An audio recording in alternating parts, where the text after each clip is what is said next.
Segmen kewangan kita bawakan hanya di menerusi Rampai Pagi Inspirasi Pagi Auda. Topiknya pada hari ini kita akan memperkatakan untuk mengatasi kelesuan bajet, kekal bersemangat dan konsisten. Tidak lain tidak bukan Puan Afizah Usili kita bawakan khas di studio Rampai Pagi pada pagi ini. Selamat pagi Puan. Selamat pagi. Apa khabar? Kabar baik. Okay. Sihat ya hari ini ya, Sihat, gembira sihat. ceria. Ya, baik ya. Terima kasih kepada Puan Afizah Usili kerana sudi datang ke studio Jubilee Emas TV untuk berkongsi sekali lagi mengenai dengan isu-isu motivasi kewangan ya. Dalam segmen motivasi kewangan mengatasi kelesuan bajet, kekal semangat dan juga konsisten. Jadi ni Puan, apabila kita bercakap mengenai dengan kelesuan bajet ini, ia boleh membawa maksud mengenai dengan ketidakmampuan ya mengurus kewangan, mungkin akibat kekangan ekonomi, komitmen harian ataupun perbelanjaan yang tidak terkawal. Jadi sebagai mukadimah mungkin boleh dikongsikan kepada penonton kita apa sebetulnya dimaksudkan dengan mengatasi kelesuan bajet ini. Silakan Puan. Ya, sebab kita ni orang kan sebulan lebih lagi kan ke 2026 kan. Ya, So banyak memang banyaklah orang cakap bajetku indah working katanya. So dari sana saya terfikirlah okay, maybe saya bawakan topik hari ini sebab kenapa orang sukar untuk kekal konsisten dalam mematuhi bajet pasal selalunya ia terletak kepada dua kombinasi faktor iaitu psikologi sama praktikal. Okay. So kalau dari punca psikologi ni biasanya inilah yang faktor yang paling kerap menjadi penghalang jangka masa lama dan yang kedua adalah punca praktikal pula ini berkaitan dengan ketani dalam membina dan menguruskan bajet ketani ini setiap bulan. Ya. Betul sekali Puan. Jadi itulah yang telah dikongsikan tadi ya, mukadimah tentang mengatasi kelesuan bajet dan dua punca dikongsikan sini antaranya ialah punca psikologi dan punca praktikal. Ingin juga diketahui ini Puan sebagai permulaan untuk mengetahui lebih lanjut tentang punca psikologi dalam mengatasi kelesuan bajet. Silakan. So punca psikologi ini ada 5, okay. Salah satunya adalah kepuasan segera, iaitu instant gratification. So ini ketani cenderung untuk memilih ganjaran kecil pada masa sekarang, macam membeli baju baru, and then daripada berbandingan dengan ganjaran besar untuk masa hadapan, macam mengclearkan hutang ketani. Dan goda-godaan untuk membeli belah secara impulsif atau pasal emosi ataupun ada rancangan akan menjejaskan ketani punya matlamat kewangan jangka masa yang dirasakan terlalu panjang lah. Satu yang pertama. So yang kedua adalah tekanan emosi dan retail therapy. Ini memang banyak saya selalu dengar lah. So ramai yang menggunakan perbelanjaan sebagai mekanisme untuk menangani emosi negatif macam stres, bosan, ketani kemurungan dan kesunyian kan. Jadi masa ia berbelanja tu ia rasa gembira. Dan tapi ia gembiranya tu sementara. Membuatkan dia berbelanja lagi dan menyebabkan ia punya melanggar bajet yang sudah ditentukannya. Sebab ia mau rasa dirinya aku mau rasa endorfin lah dorang katakan untuk gembira walaupun sementaranya. Nanti kupikirkan bajet. So Indah terfikir dari sana. Yang ketiga pula adalah perbandingan sosial dan budaya consumerism. Ini memang pasal kata ini dari media sosial dan tekanan masa rakan sebaya, iaitu FOMO, fear of missing out.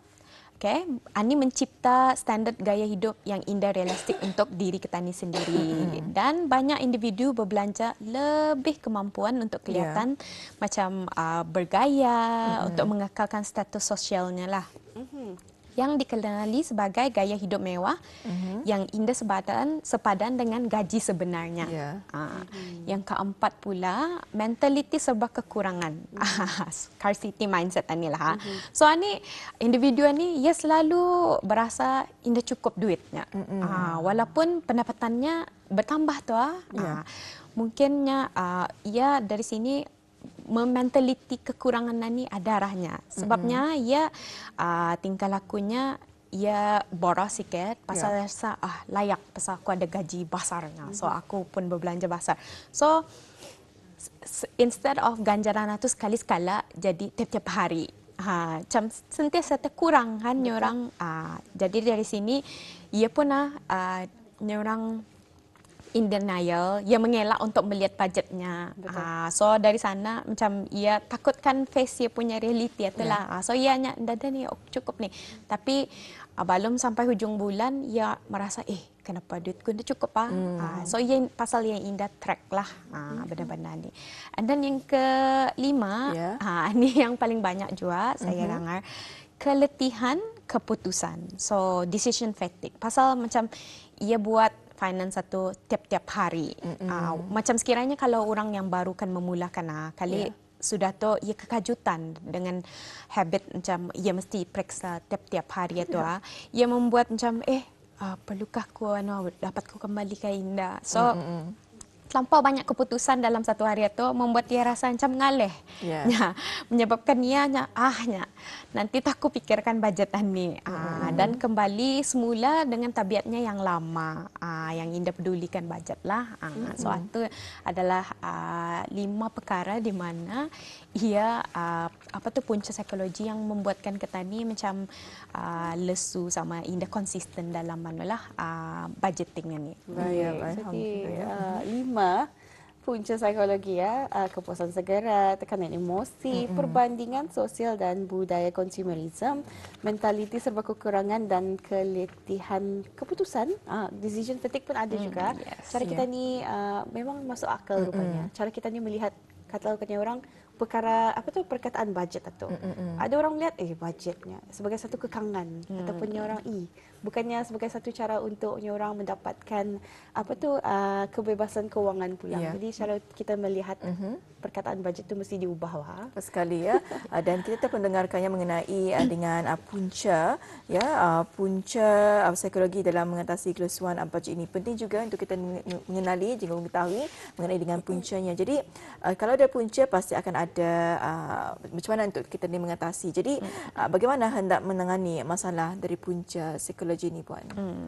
So kalau untuk menangani punca psikologi ni, ia bukan saja dari segi teknikal lah. So kita ni gunakan strategi untuk memprogram minda kita ni. Okay, ada 4. Okay, salah satunya adalah teknik bayar diri sendiri dahulu. Okay, so pay yourself first. Kita ni asingkan 20% untuk simpanan atau pelaburan sebaik sahaja gaji itu masuk. Okay. So ini mewujudkan perasaan bahawa ketanian ini adalah 80% saja yang dapat diperbelanjakan. Okay. Sebagai contoh sekiranya gaji bis kita 1,000 jadi dalam 801 adalah untuk dibelanjakan sementara 201 secara automatik simpan. Dan kalau kita ni buat itu sebagai tabiat, kita ni akan memiliki simpanan yang banyak lah ujung tahun. Kalau dari contoh saya ni dalam 2,400 at the end of the year. So kita ni kira boleh membuat bonus sendirilah tu orang kan. And then dari sana sudah kita ni menyimpan itu, kita ni membuat ganjaran kreatif. So kita ni jadikan dia macam game lah juga. Macam dari sana kita cuba menabung RM5 sebagai permulaan for the first week. Okay, sehingga 52 minggu. So setiap minggu itu kita naikkan RM5, RM6, RM7, RM10 dan sampai minggu yang 52 where kita ni menyimpan RM52. So ini menjadikan proses menyimpan itu lebih seronok. Macam aku nak menyimpan macam yang sama, macam RM5, aku naikkan. Cuba cek sama ada aku dapat ke indah membuatannya. So sudah kita ni dapat orang mencapai milestone ni. Okay, kita ni belikan ganjaran kecil lah. So maybe dari sana tu kita ni boleh berikan ganjaran dari segi 30% daripada yang kita ni simpan. Okay, yang ni tadi sebagai yang kalau kita ni ikutkan yang tadi yang gamification stylenya. So yang kan kita ni kumpul adalah sebanyak 100 1,368. Ya. Jadi dari sini kita ni ambil 30%-nya. So dalam 410.40 boleh kita ni jadikan sebagai ganjaran. Sama ada kita ni kan nyorang berbelanja shopping ke, kan beli gadget ke apa. So atu kira ganjaran kita ni, tapi yang 70% itu kita ni simpan semula. Kita ni start lagi semula. So kita ni buat ia macam game lah.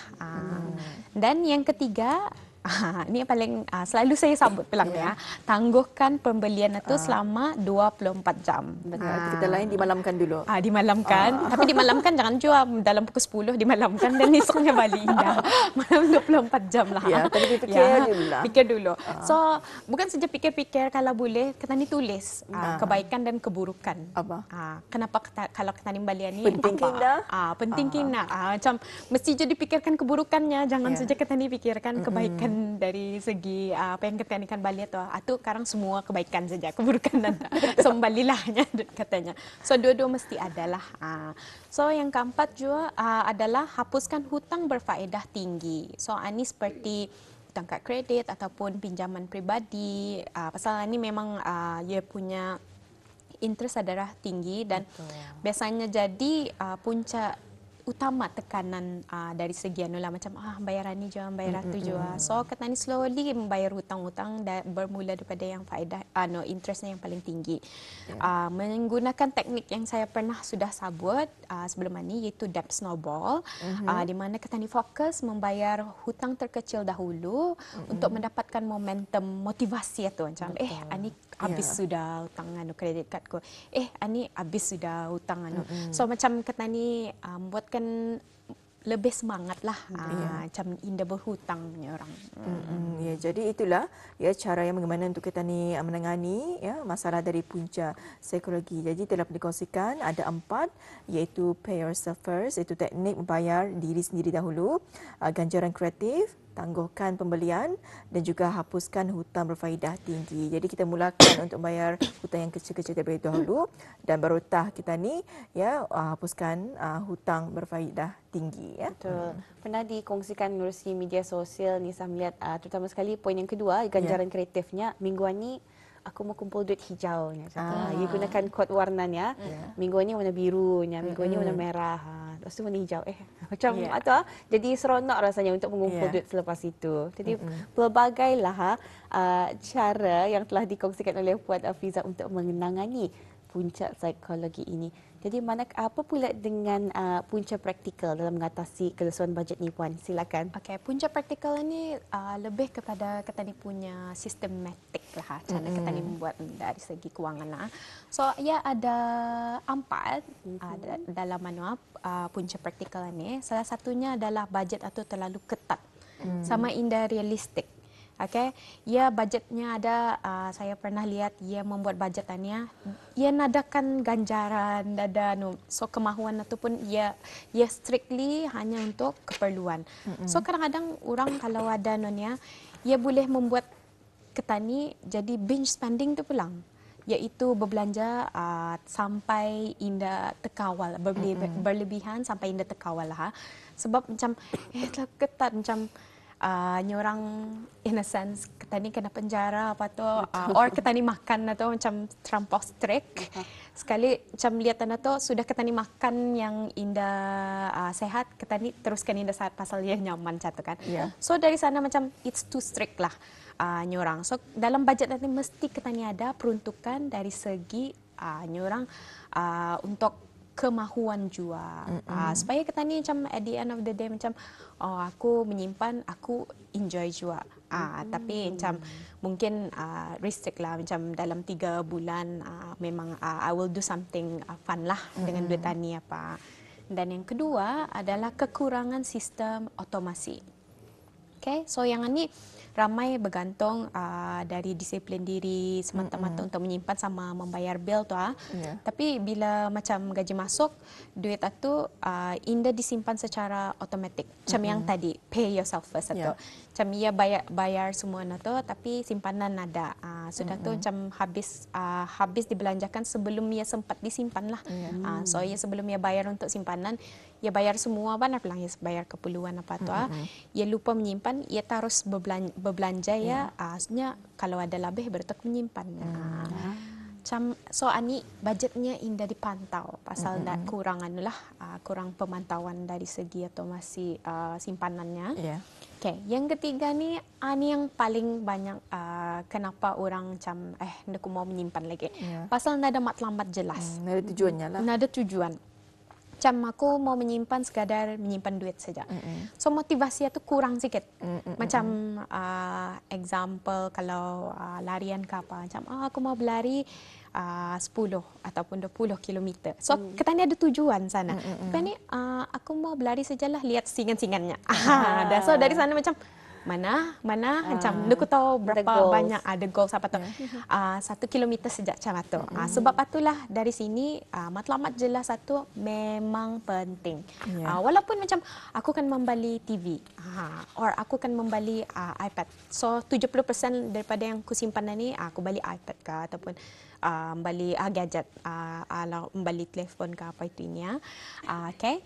Sudah tu yang keempat, okay, kesilapan mana orang semua atau nada. All or nothing at all. Macam sama ada aku simpan atau payah simpan. Macam tu maksudnya. So bila ia berbelanja lebih saja, ia merasakan alah bulan ni ndak aku payahlah pasal aku terbelanja lebihnya. Bulan depan sajanya. Tapi realitinya bulan depan itu ndak pernah datang. So especially benda ni macam dilihat semasa macam puasa raya or masa bonus time lah. So macam dapatlah ni kira akan bonus apa bolehlah aku belanja lebih. Macam tu. So ia ketani sendiri yang membagi excuses lah dari sana. Iya, jadi itu ya mengenai dengan punca praktikal. Jika percaya sahaja pasti akan ada macam mana cara untuk menangani. Jadi dengan waktu yang masih berbaki ini, mungkin boleh Puan kongsikan ya bagaimana hendak menangani masalah dari punca praktikal. Silakan. So dari punca praktikal, ia ada 4 juga. So ketani permudahkan saja sistem budget ketani. Jangan terlalu rumit. Jangan terlalu banyak kategori. Satu akan memakan rasa dan buat auda yang anda tu mudah letih lah. Yang kedua, otomasi simpanan dan pelaburan. Jadi jadikan simpanan sebagai keperluan juga. So sediakan boleh ada kan kalau kita ni pergi ke perbankan apa secara automatik untuk memindahkan wang ke akaun simpanan atau pelaburan sebaik saja gaji itu masuk. Yang ketiga tu pula adalah peruntukan wang untuk keseronokan ataupun fund money yang saya mention tadi. Jangan terlalu ketat, okay? Sebab itu yang akan membuat kelusuan budget. Masukkan kategori kecil, maybe 5 ke 10% daripada pendapatan ketani itu untuk perbelanjaan yang membuat ketani lebih semangat untuk menyimpan lah. And then yang keempat, semakan budget secara ketani menyemak budget tani secara jangan harian, maybe minggu ataupun bulanan. And then yang paling maybe yang paling bisa gunakan aplikasi lah yang ada di telefon. Banyak aplikasi yang orang percuma yang boleh Auda gunakan. So dari sini dapat track lah daripada ketani pakai tulis, kadang-kadang hilang orang kan. So ada itu adalah salah few things that I want to elaborate in terms of yang punca praktikal lah. Ya, jadi itulah. Ya, ada 4 yang dapat dikongsikan mengenai dengan menangani punca praktikal ini ya, Nisa. Betul. Kita tangani punca praktikal dengan cara lebih praktikal. Yes. Dengan sedikit masa kita ada Puan, mungkin boleh dikongsikan ataupun ringkaskan apa yang telah dibincangkan pada hari ini. Silakan. Okay. So yang paling penting daripada dua yang saya sudah share tadi, iaitu punca psikologi sama punca praktikal itu. Yang tiga ni yang paling important. Salah satunya otomasi simpanan Auda dahulu. So that's the first thing that you need to do. Yang kedua, permudahkan sistem budget Auda tu. Jangan merumitkannya. Mungkin boleh start dengan 4 bahagian: makanan, kereta, perbelanjaan dan simpanan. So jangan payah lebih terperinci macam kereta berapa apa tu. So dari sini sudah ketani biasa, barutah ketani membuat dengan lebih terperinci. Yang ketiga, no matter what, memang kita ni mesti check and semak sama ada kita ni mengikut bajet yang sudah ditentukan ke Indah. Tapi jangan di track setiap hari. So gunakan aplikasi juga secara mingguan is okay. Bulanan boleh, tapi kadang-kadang kalau bulanan ni terlampau panjang juga, mungkin 2 minggu ke apa. That's one of the things that I recommend lah. Ya, alhamdulillah ya. Jadi apa pun terima kasih diucapkan kepada Puan telah dikongsikannya mengenai dengan segmen motivasi kewangan iaitu mengatasi kelesuan bajet, dapat dikongsikannya antaranya punca psikologi dan juga punca praktikal. Terima kasih Puan atas perkongsiannya. Sama-sama.